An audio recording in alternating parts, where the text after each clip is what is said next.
बीच मांग फाड़ के सखी रे आदत उ धोइले बाबे कर के घूमे बाजार जाल बीच मांग फाड़ के सखी रे आदत उ धोइले बाबे कर के दूसरा से फंसी है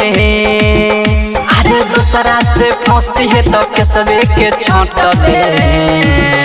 हई अगरा के डगर से भतार के फटक देम अगरा के डगर से भतार के फटक देम अगरा के डगर से भतार के फटक देम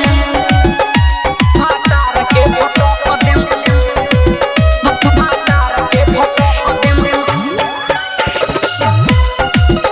हई अगरा के डगर से भतार के फटक देम इन्ने ओने जाके माजा जे उठाई उनकर ओरहन घर ले आई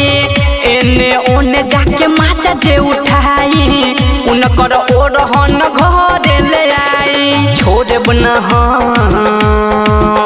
अरे छोड़े बना हम बरतन जस पटक दे हई अगरा के डगर से भतार के फटक देम अगरा के डगर से भतार के फटक देम अगरा के डगर से भतार के फटक देम भतार के फटक देम भतार के फटक देम म्यूजिक बाय से भतार के फटक देम संजय शराबी पिया लागल बिगहरे सखी रे ठीक से नटी के ला घरे संजय शराबी पिया लागल बिगहरे सखी रे ठीक से नटी के ला घरे देवरा रविंदर अरे राजू रविंदर के प्रिय में बांट दे